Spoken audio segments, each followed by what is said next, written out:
You're listening to the Lanterns Radio Network. We are the network dedicated to empowering the individual, illuminating the truth, defending American exceptionalism, and inspiring future generations.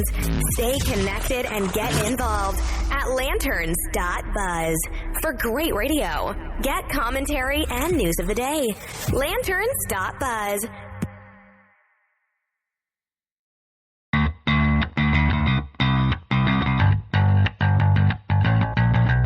Listening to the Bells of Liberty podcast, where freedom rings and the sassiness stings. Stay tuned for a little bit of sassy freedom.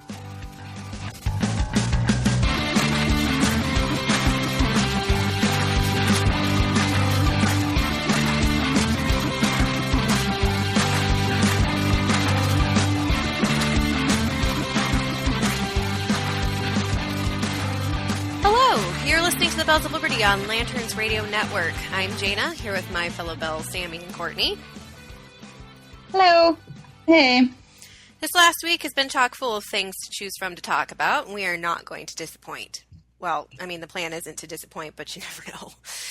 As we all know, abortion advocates like to use fetal viability as an argument for supporting abortion. A woman shouldn't be forced to carry an unwanted fetus, and since it's unable to survive outside of her womb, well, then that unfeeling, nerveless clump of cells just gets to exit stage left. Well, the science TM, they like to throw at us for all their inane arguments, has found a way to throw that argument right out the window.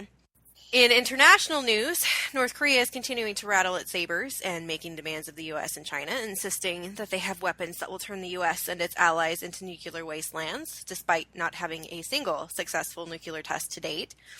But is there cause for concern when China is recalling its citizens from North Korea?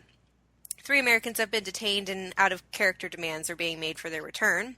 And North Korea's top officials claim that the U.S. has attempted to assassinate the man himself, Kim Jong-un, who should demand a refund on his terrible haircut with a biochemical substance. Obviously, things are going well on that front. Our Constitutorial is moving right along to Sections 8 and 9 of Article 1, and everyone's favorite Ring the Belle returns with last week's poll results and some fresh stories to make you smile or roll your eyes. It's up to you, really. So, Courtney, is science settled on abortion? You know what? I don't think that the left knows what the word science actually means. So this has gotten more interesting as we've gone along. I remember getting in a conversation with someone and like, well, I mean, we know that the left likes to say that the reason why they can have abortions is because the baby isn't viable or it's not actually human at this point. Well, science and tech are amazing, and they found a way to create an artificial womb. And not only is the pro-life side of me geeking out on this because this is awesome and amazing because this means more babies can be saved, it's also the tech side of me is geeking out because this is amazing. An artificial womb. So they have these preemies had to previously be hooked up to hoses and tubes and all these things that monitored and took over the functions of the baby as it was trying to grow, struggling to survive and thrive. And they actually found that one of the things that happened during that time was that there was poor lung development. So there was issues later on in life, and that kind of made an interesting thing. But the way this works is actually that the baby's heart would actually pump its own fluids and therefore causing or creating a more natural state of being for these preemies. And so sorry that I get lost in the tech there. I just thought that was amazing. So that's really interesting to me. But the thing that's, I want to hope that this would cause people who are pro-abortion, and I know people say that there's no such thing, but there is. If you're not pro-life, then come on, the opposite is true. I want to hope that the minds will be changed because they're trying to say that the science is the only reason why that they can have these abortions because they're not actually human beings and stuff. Well, now we're finding that they're actually human beings as soon as they're conceived. But I have a sneaking suspicion that that we won't hear the argument that, oh, this is awesome, now we won't have to have abortions. I'm pretty sure that what we'll hear now is what we tend to hear when science makes these amazing leaps forward is, it's my body, it's my choice, I can have an abortion. So I'm hoping, and I'm still geeking out regardless of the fact that, like, that the left won't take this the way it needs to be taken. But anyway, that's kind of where I'm at with that.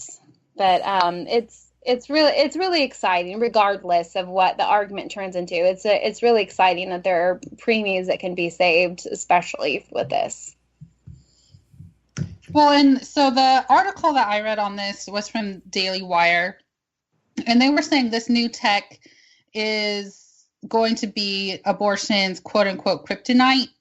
But for me, I feel like this is still so early, so new. It's going to be cost prohibitive. Like it's going to be way too expensive, and women who are already, trying to scrape together the $300 for a Planned Parenthood abortion aren't going to necessarily want that expense to be made to try and save these babies after they've already tried to pay to abort them. Yeah, and I mean, you have a really good point there. I don't think that it is going to be kryptonite because, like I was saying too, I don't think that this changes hearts and minds. It's because science is what the left defaults to when they're trying to say we're smarter than you, we know all these things and you don't. Well, science is proving them wrong, and so now they're going to move. They're moving the goalpost on this, and it is going to. I mean, it really is going to be cost prohibitive. The thing that makes it interesting to me is when they say, well, you can't force me to have a baby. Well, what if 10 years down the road we can just say, okay, look, you're 12 weeks pregnant, let's just go ahead and remove this baby via C-section or whatever and put it in this artificial womb, and then you won't actually have to have an abortion. So if they don't have to pay for that cost themselves, like if it was just something that was provided because abortion was legal and that would be the next thing to do, that would be awesome. A girl can dream, right? At least a pro-life girl can dream. Well, and the other thing is that Matt Walsh shared a story from Australia about someone who now takes embryos that are not used in IVF. Like couples have a lot harvested, but they don't necessarily use them all. And there's a big conversation to be had about that. I have a friend who just adopted somebody's embryos, but this person in Australia is being applauded for their ingenuity, and they're making jewelry out of the embryos. What? Yeah. Wow, so we kill our babies and also we wear them. Like the skin of our enemies. It's so barbaric. That just doesn't. Really I would almost rather them, if that's what they're going to do, I'd rather them use them for science. I would rather them make a useful contribution to the scientific community and finding ways to make this artificial womb work, for instance. I mean, something like that, where their loss or inability to continue on as a baby from the stage that they're at, I would rather them be used for that than be used for, someone's Etsy store. That's ridiculous. I just I don't even, who comes up with this? And then do they just give them to this person, or does he or she, whoever's doing this, do they have to buy them, or? I think the person makes them for the parents of the embryos. She charges a fee for it. It's almost like a cremation fee kind of thing, where it's not free to do it, but it needs to get done or something. I don't know. But they're not. They're not dead. I just. Right. I can understand how they make jewelry out of people's ashes and things like that. I can understand that because that person has moved on and made that decision for themselves. But I don't even know how people come up with these ideas. You know what I need to make jewelry out of? Babies. That's a good idea. Let's do that. I literally feel sick to my stomach about that story. That's just, I just get this whole we've just slaughtered our enemies and let's, chop off their head and wear it around as a necklace. That's the image I get in my head. Well, it's like Kermit Gosnell keeping baby feet. Oh, yeah. What? You know, what? it's so gross. I don't understand the quote unquote logic behind a lot of the stuff that the left does. And Daily Wire also had a new study published right around the same time the artificial womb article came out about how babies can actually feel pain in the first trimester, first semester. Thinking about school. They're already going to college. It's good. Going to college. Haven't even been born. They're already on the dean's list. But they can feel pain, which totally 100% makes sense. I don't know why the study needed to even be done, because in my 10th grade biochem class, we learned the first part of a baby to develop is the stem cell, like the brain stem. So because the left and progressives and pro-abortion people, they need things spelled out for them. Because if it's not on paper, if it doesn't, if it's not part of the conversation, it never happened. It doesn't exist. You have to have documentation to back everything up, because these people will talk you down with how they feel every single time. Well, I feel like a baby is going to ruin my life, so I'm just going to scrape it out of my womb and get rid of it because it's unwanted and it's just going to, be a burden on the system or myself, and I'm never going to make it. It's just, you have to have the facts to back it up, even though it should be fairly obvious. But the progressive mindset is not obvious. The progressive mindset is, well, does it upset me? Yeah, okay, then I don't want to talk about it anymore because it hurts. Jaina, I'm triggered. Even if we do have the facts, they still contest them. Right, but we still have them. I don't care. I want every paper written. I want every medical backup. I want all of that. So I can lay it out in front of these people and I can say, I've done my part. I've explained to them what this is. If they're going to be ignorant, then it's them putting their heads in the sand. Just like they tell us every time about, oh, don't you care about people? No, I guess not. It should be noted real fast here, though. It says it's not possible at this point to conclude that the system of nerves observed in embryos and fetuses would allow the infant in development to feel pain. But I think that it's rather obvious. Like, if the nerves are developing that early, why wouldn't you feel pain, or at least something?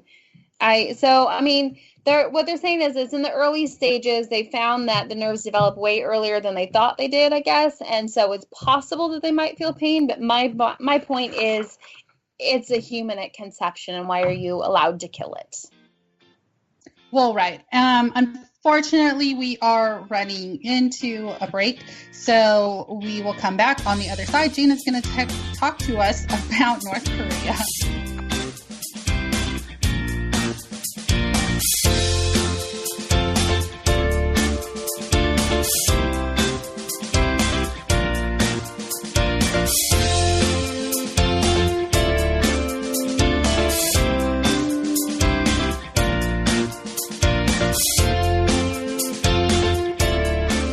Welcome back to the Bells of Liberty on Lanterns Radio Network.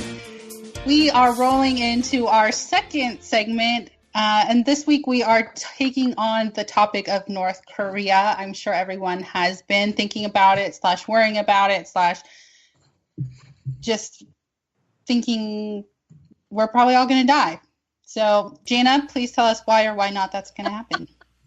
Wow, I really don't know how to follow that, because that was my whole topic right there. That was it. I was just going to be like, you know what, North Korea, it's the end. We're all going to die. Goodbye. We could call it a day. So now I have to rethink my whole thought process. So as Sami so eloquently put it, North Korea has kind of been center stage, probably I'd say for at least the last month. Obviously, it's been an issue for a while now, but it seems like since Trump has taken office, it's become more front and center to everyone's concerns as they're trying their darndest to become nuclear. I guess everybody is kind of on the fence with this, because on one hand, are they really a threat to us? And on the other hand, does this mean, are we looking at, another World War III situation and we're all going to be in, danger? Because now our technology is even more advanced as compared to what it was back in 1940, so many years. So there have been some developments in North Korea that has caused people to be concerned. In the last month, for instance, China recalled its Korean Chinese and Chinese citizens back home as tensions between the U.S. and North Korea continued to rise. Apparently, China and its embassies have never issued a warning of this nature previously, so it's causing the fears of their own people to increase of an impending conflict. So that was something that happened in the last month that really started to concern people.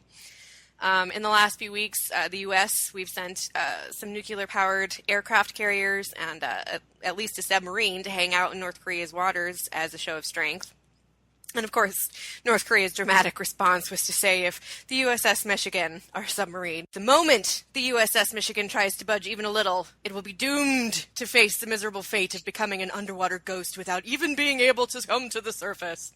So I'm sure all of our military men and women were shaking in their boots. So that's a threat that's I don't know, really concerning anybody, but it's still there.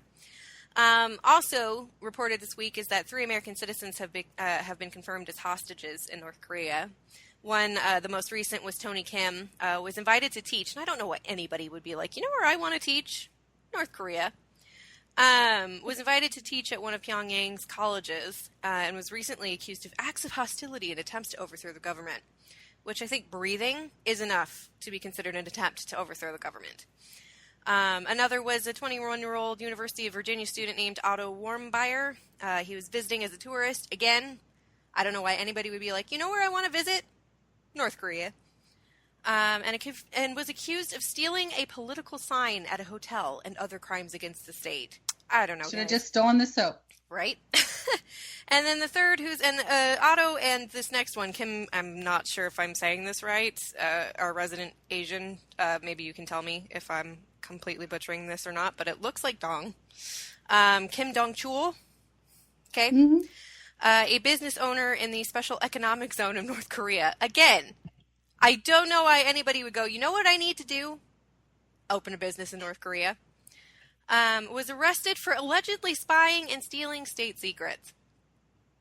Both Kim Dong-chul and Otto Warmbier have confessed, and I used air quotes on that, to their crimes under clear duress and have both been sentenced to 10 to 15 years of hard labor in North Korea's work camps. Typically, North Korea will offer up American hostages pretty much without many demands. Usually they demand, if they have any, that a state official or statesman come and pick them up, I guess, as a show of, see, we made you fly over here to come get your people. But I guess with these 3, that isn't happening. So the U.S. is a little concerned that they're going to be using them as bargaining chips or potentially human shields, which North Korea, when small fat boy, also known as Kim Jong-un, took over, demanded that his own people be human shields for their great and glorious leader. So I guess rather than use his own people, he's going to use ours, as is their concern. And yet another glorious story that came forth is that North Korea has accused the CIA and organizations from South Korea of attempting to assassinate Kim Jong-un, also known as Small Fat Boy, with a biochemical substance such as radioactive and I don't even know what this means, nanopoisonous substances to kill Kim. They probably watched the interview. I don't know. So apparently this plan was intended to be carried out during a military parade this week and had been in the works since 2014. And not only was the CIA and South Korea colluding at the helm of this particular assassination attempt, but had this with the help of a North Korean timber industry worker that they had recruited in Eastern Russia. All I'm going to say is this is a lie because I've not been planning since 2014. It's probably been since about 2009 that I've been planning this assassination. Okay. Whoops, did I say that out loud? And you heard it here first, folks. Sammy's checking to make sure the CIA isn't busting through her doors. Every time Courtney talks, I am pretty sure we're one step closer to being jailed for life because she's making threats against international leaders. And it'll be worth it. I mean, well, you know what? Why don't you ask the rest of us if we'd like to go down with you, okay? I'm not sure that I'm ready to die just yet. Oh, man. I will disavow everything she says. Yes, I had nothing to do with it. So obviously, stop. You're just going to make it worse, Courtney.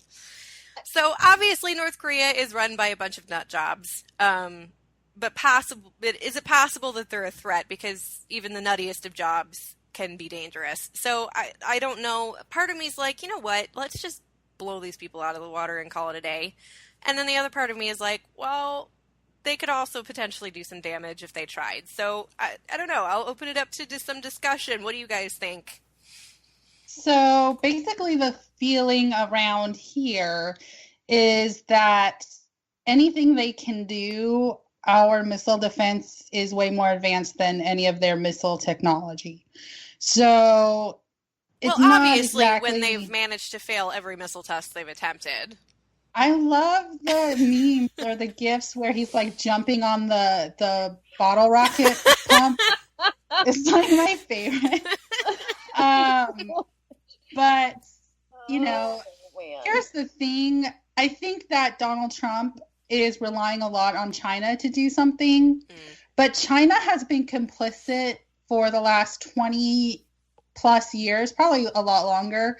But international law says that anyone who makes it out of North Korea alive is not to be repatriated because the whole world knows what a big travesty the life is for a North Korean.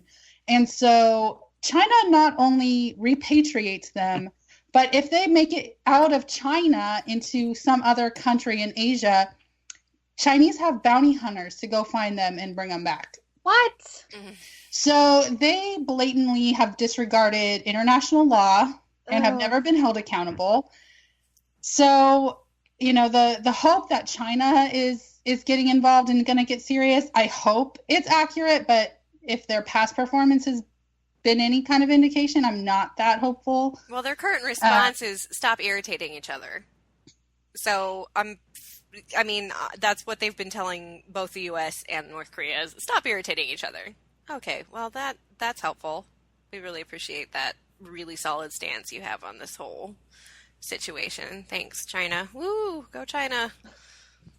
Sammy, I would like to say that your assurance that the American military can take care of any threat is particularly reassuring to me because here in Washington State, my lovely Washington State, I just found out that we are not allowed to have an evacuation plan because of North Korea. And if anyone wants to look this up, it's under RCW 38.52.030. And it says the state does not allow any advanced planning. It says that the comprehensive all-hazard emergency plan authorized under this subsection may not include preparation for emergency evacuation or relocation of residents in anticipation of a nuclear attack. And this was headed up by a Democrat in 1983 who said, so the author of the state law preventing a nuclear attack plan, former Democratic state lawmaker Dick Nelson, says at the time, Washington State was inundated with nuclear threats, and the idea was to create an example of peace. So we're not allowed to have a plan to run away from a clear and present danger if it presents itself, because that would not be conducive to an atmosphere of peace. That's utterly irresponsible. I'm just going to put that out there. It is. That is completely irresponsible. It doesn't matter who the threat is. You should always have a plan. That is so stupid to assume that that's going to cause someone to blow you up if they already want to blow you up. That infuriates me. As someone who has to have an emergency plan in place for her preschool and spent months writing one, that irritates me that anybody would even put that into law. You're right. I don't see how it could be anything except negligent and irresponsible. Like, thank you guys for making a law that says I can't actually protect myself, you jackwagons. Well, I don't think it prohibits private citizens from having a plan. I think it's just more, there can't be a standard public policy that directs people. Still stupid. Right, but it's saying we're not allowed to be aware as a state, and we're not allowed to have any sort of plan because that might hurt feelings, essentially, is what it is. And it says, today Nelson says he has no regrets. He says, I haven't abandoned my basic belief that we need to find peaceful ways of dealing with a nuclear threat, but I also believe we have a crazy dictator who can do anything. So he has no regrets, but he realizes that the threat is even worse now. He sounds like someone who gets one of those tattoos that says, like, no regrets. But we're going to have to leave it here because we have to go to our Constitutorial next. So stay with us.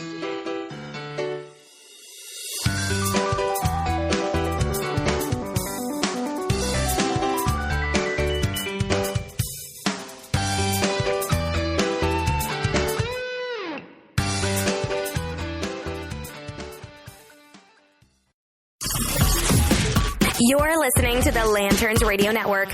We are the network dedicated to empowering the individual, illuminating the truth, defending American exceptionalism, and inspiring future generations. Stay connected and get involved at lanterns.buzz. For great radio, get commentary and news of the day. Lanterns.buzz.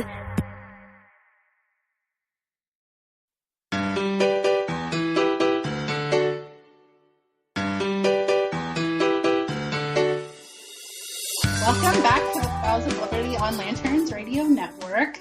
This week's Constitutorial is covering Article 1, Sections 8, 9, and possibly 10.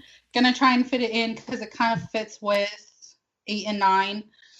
So Section 8 has been pretty hot topic, I guess, in the last few years, especially because of Obamacare. Section 8 is where they keep the Commerce Clause that Obama tried to use to justify the individual mandate of Obamacare. But before I get too far ahead of myself, the Section 8 also includes the Enumerated Powers Clause, which these are, some people believe, are very restrictive to Congress. So if anything is outside of these enumerated powers, it's unconstitutional. Things like establishing the post office and roads, which I will have you say, like, no, that libertarians who say conservatives or constitutionalists who believe that we should still have a post office and roads are socialists, you're wrong. So, because they'll be like, it's nowhere in the Constitution. I'm like, Article 1, Section 8. They also provide and maintain the Navy. They make laws regarding calling forth the militia to execute the laws of the Union. This one is a little infuriating, to borrow money on the credit of the United States. So that's frustrating. To coin the money and to fix the standard of weights and measurements. That's why the United States is not on the metric system. We're on the standard system. We use feet and inches and pounds. So basically, sections 8 and 9 and 10 basically are trying to establish what's the federal government's purview and what belongs to the state. And people have argued, with the enumerated powers clause, how do all these murky areas that we've created get taken care of? Like, how do new medicines get regulated? How do we license certain industries? So some people who who are very strict in their definition, say that's not the government's job. The Tea Party really embraced the enumerated powers clause, saying to the Democrats in power at the time, that's not your job. And so when the founders were putting together the Constitution, they wanted there to be a very solid balance of power between not only the three branches of the federal government, but between the federal government and the state's government. So basically, state governments had virtually unlimited powers, but they had limited sources of money, right? And then this was supposed to be like the Congress was put in charge of standardizing money, because then the states couldn't just keep printing money to fund their programs and then say, oh, we're bankrupt, you need to come bail us out, essentially. So then moving on from the enumerated powers clause, the Commerce Clause had to do, like I said, with Obamacare. They wanted to say that they could regulate interstate commerce. The healthcare industry had to do with interstate commerce. Therefore, they could put the individual mandate in there. And John Roberts said, no, that you cannot claim this is like under the Commerce Clause. But then he said, if you want it to be a tax, then go ahead, do whatever you want, because you have that power to make laws about taxes. I'm trying to think. The necessary. Yes. I know some people who get really upset whenever I say taxation is theft. Those are people who get excited about their tax refund because they seem to forget that was pretty much an interest-free loan to the government for the last year. Yeah. Oh, I know.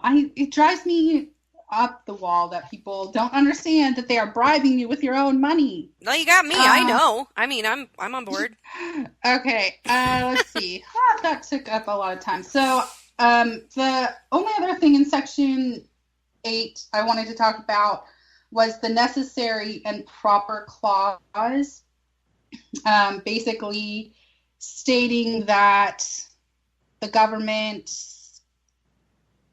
like the enumerated powers, could be expanded as long as whatever law or thing they were trying to get done, that it needed to be done to carry out the enumerated powers.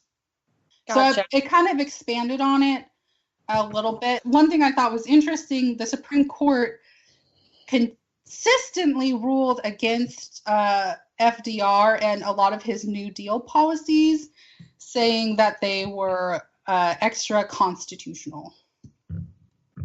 And yet somehow we are still under those programs today, like welfare and Social Security and Medicare. Well, somebody had to like them at some point. Right. So, but the basic understanding, strict constitutionalists would say even those programs are unconstitutional. Well, yeah. Too many people are benefiting from them. Well, and it's okay for something to be unconstitutional, but like still want an alternative. Like Social Security was like, it was supposed to be protecting people who needed it. And I'm okay with like trying to find ways to protect these people who are vulnerable. But I don't think that the government should be the one in control of that. Just like I don't think the government should be in control of healthcare and charity also. Well, and they certainly shouldn't be as overblown and bloated programs as they are. That's the problem. They all probably started with good intentions, but then it turned into a free-for-all, and now people just expect you to be okay with money being poured into them regardless of their outcomes.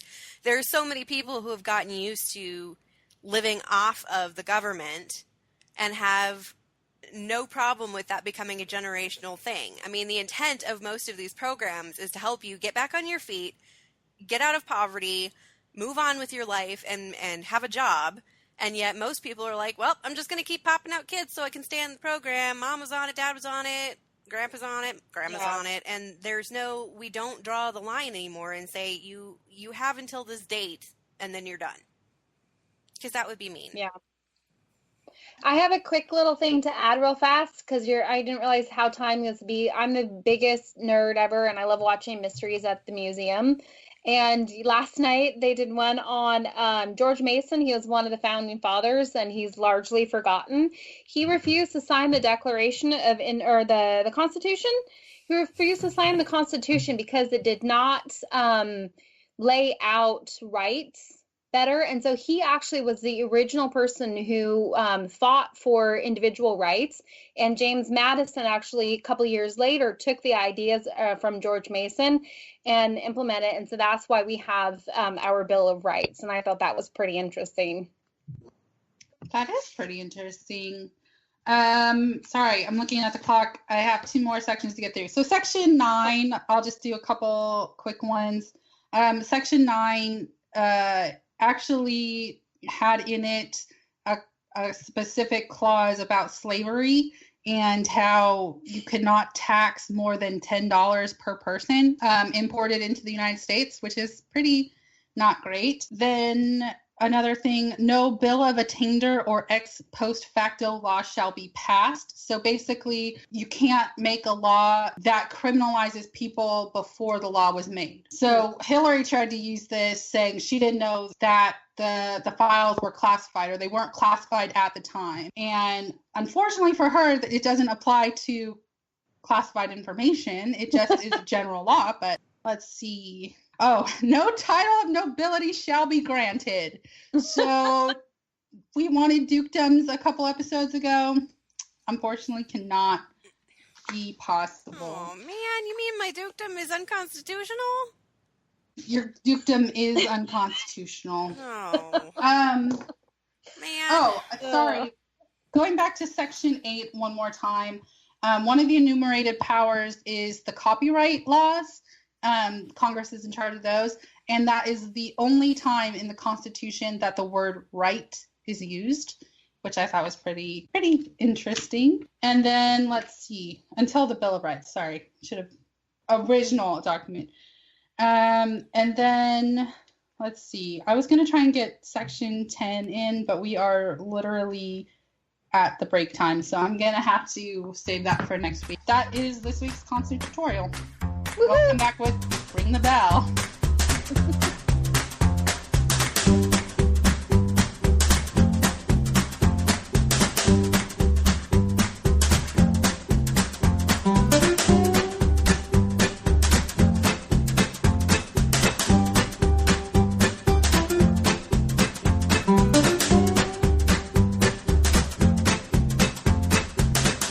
Welcome back to the Bells of Liberty on Lanterns Radio Network.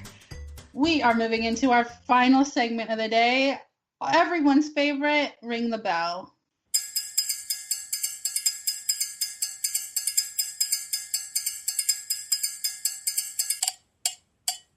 Okay, so last week we had some pretty interesting topics, and we took some polls on Twitter, and we're going to let you know about the results. So we asked on Twitter regarding Jaina's story about ISIS and the wild boars. 60% of you think that we should definitely recruit wild hogs in our military, and 40% of you agree as long as we get to eat the rejects. We asked Bill Nye, is he an actor or a scientist? 90% of you said actor, and 10% of you said scientist. And then 10% of that was Bill Nye saying he was a scientist. Somehow he managed to vote more than once. Just saying. And then Courtney's topic had Rachel Dolezal and her transracialism. 0% of you said she was Black, which I think would trigger her. But 33% say she's white, and 67% say she's an Oompa Loompa. It's harsh but fair. She must go to the same tanning salon as Donald Trump.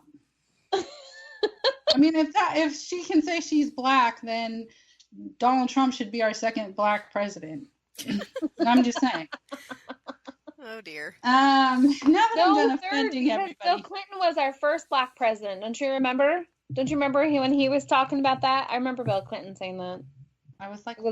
He was like basically saying, I'm such a friend to the black people that I can't do good impersonations, but he was like, I'm such a good friend to the black people that I'm technically a black president. This is terrible. Right. I think we should move into our next story. Speaking of black and white, Jaina has a fun story for us, so let's go. Okay, yeah, I would much rather talk about what I'm talking about than Bill Clinton ever. So apparently, a penguin has been awarded the title of Brigadier in the King of Norway's Guard. Nils Olav is a king penguin, one of 3 king penguins to have the name since 1972, and is the mascot of the King of Norway's Guard, and lives currently at the Edinburgh Zoo in Scotland. I saw this video on Facebook of Nils Olav. It's pretty adorable, and we will be posting that on the Twitters and also Facebook for people to watch of this cute little guy after he was given the rank of Brigadier inspecting his troops. Apparently, there's a history between the two countries, Scotland and Norway. As a Norwegian explorer named, and I actually looked this up because I'm like, because they said, it's been the mascot since 1972. And I'm like, well, penguins don't live that long, so help me out. So I went to the Googles, and apparently an explorer from Norway named Roald Amundsen presented the zoo with its first king penguin when it opened in 1913. And when the Norwegian King's Guard visited in 1961 for a drill display, a lieutenant in the Guard was interested in the penguin display at the zoo and arranged for the unit to adopt one in 1972. Therefore, the penguin was named Nils in honor of the lieutenant and Olav in honor of Norway's king. The penguin that bears the name was given the rank, started with Lance Corporal, and is promoted every time the King's Guard returns to the zoo, thus his rise to Brigadier in 2016. And apparently there have been 3 penguins since 1972 that have bore this name of Nils Olav and have made their way through the ranks of the King's Guard. Anyway, it's a super cute video. Little dude is walking up and down, inspecting his troops and letting them know how he feels about them and so on and so forth. So it was a cute, feel-good story compared to, North Korea trying to blow us up. So thought it was a good segue into the weekend. Good balance. Good balance. Good balance, indeed. Well, I'm about to ruin everyone's day. So awesome. I feel like your story didn't do anything. But I would just like to say my story, love is love, right? Well, right? If you ask a progressive, yes, it is. So my story is about the FBI interpreter who married the ISIS guy she was supposed to be investigating. Cool. So she was an FBI translator. Her name was Daniela Green. And she was married to a U.S. soldier at this time. So just keep this in mind. And for those of you who are military speak, this is like the ultimate Jody story. So she married Dennis Cuthbert. He was a rapper by the name of Dezo Dog, and known in Syria as Abu Talha al-Amani. I'm not the one who speaks Arabic in this house. And he was born in Germany, but like I said, he was known in Syria. And since she was a German-speaking interpreter, she was supposed to be investigating him. Long story short, she lied to the FBI, saying she was going to visit family in Germany, and she actually met him at the Turkish-Syria border, and they got married. She has said she was weak and didn't know how to handle anything anymore, and she really made a big mess of things this time. No kidding. She went the reason she went was to warn him that the FBI was on to him. And apparently the FBI initially kept this private because this happened in 2014. In October of 2015, the Pentagon released a report saying that Cuthbert, the ISIS guy, was killed in an airstrike, but later they issued another statement saying that he was in fact still alive. He was seen in a video by ISIS beating a corpse with a sandal. Wow. So he's just not an all-around not great guy. And for her to have been married to a service member just makes this story even worse.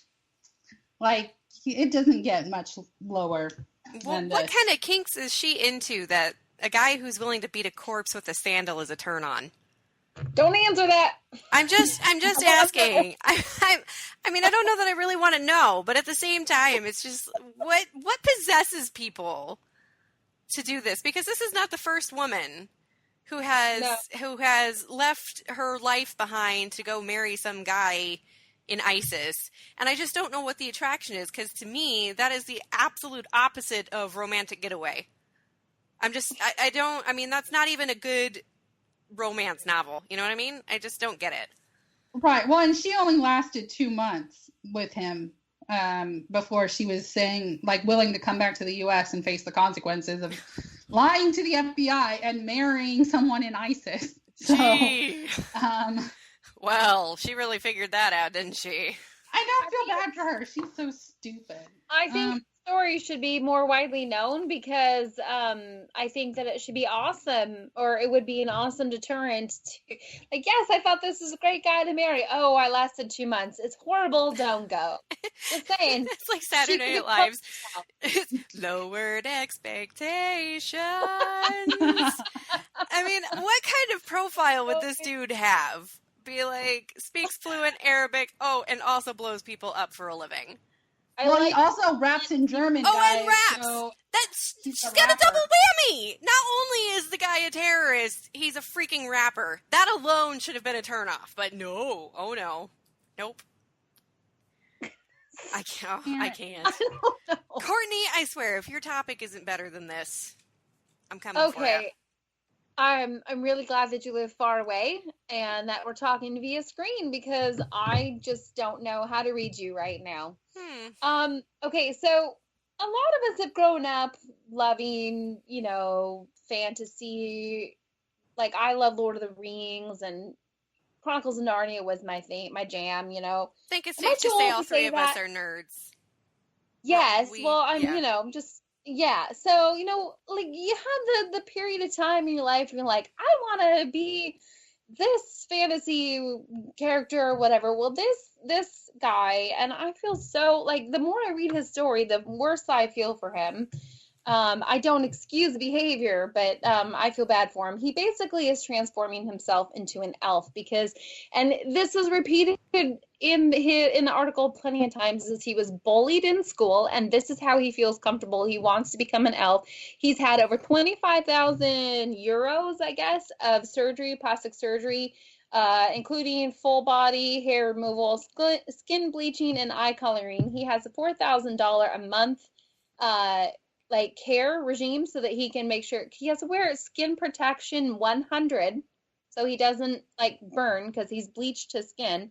And it's really sad though, as you're going to, and he's calling himself trans species. Like, we have other humanoid species that he can identify with. It's not a real thing. And I think it's just really sad that he's 25 years old, and I guess maybe it's good that we, according to Obamacare, don't consider 25-year-olds an adult yet, because this guy clearly needs to grow up a bit, and he needs some help. I honestly do feel bad for him. Well, I mean, I had a family member who wanted to take Elvish in college. So one college, I think it's somewhere in Chicago, I'm not 100% sure. Don't quote me on that, but they were offering a course, and like a major in Elvish language. I learned how to write Elvish for free in high school. So I'm just saying, I don't care if people do that because I find that fascinating. But reading this story, because I did read this, so it's not like I don't know what I'm talking about. But I mean, several times through the article, the guy comments that he was picked on.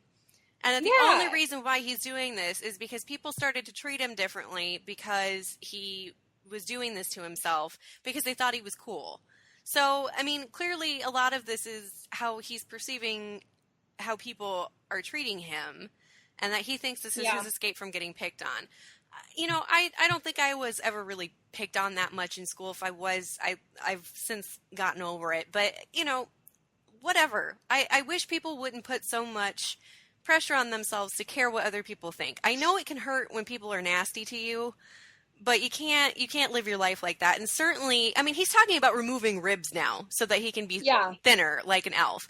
He's thinking, and he's already over 6 feet tall. Yeah, I was just kidding. He's already over 6 feet tall, and he's thinking about putting himself on a rack to be taller and have longer limbs. So, I mean, I would not be willing to go through that kind of pain and essentially torture to look like this. So clearly he's got more issues than just wanting to be different.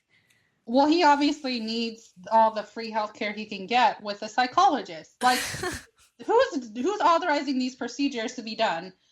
Because he's obviously not in his right mind. That ends our Ring the Bell segment. Jaina, do you want to tell people where they can find us? Absolutely. So we have started doing podcast parties when our latest episodes drop. You'll hear this, obviously, with our latest. But we do like to hang out on Twitter when our episodes drop at 6 p.m. Eastern Time on Spreaker. So go ahead and join us on Twitter. We are at Bells of Liberty on Twitter. You can also find us on the Bells of Liberty on Facebook. If you're not able to hang out with us on Podcast Party Day, which is lame, but if you are not able to do that and join us to do polls and fun things and just in general give your opinions, you can find us on Spreaker, SoundCloud, iTunes, and Google Play Music. And we also replay at 10 a.m. and 8 p.m. on lanterns.buzz. They've got the radio playing there, and our episodes replay every day, 10 a.m. to 8 p.m. on lanterns.buzz. So that's where you can find us. If you miss any of our shows, you can go back and listen to them. You know, or if you just miss us during the week, you can always go back and listen to those so you can feel nice and happy and listen to the Bells of Liberty as you should be anyway. So that's where you can find us, and I think that's all we've got for today, so we'll see you next week. Adios. Au revoir.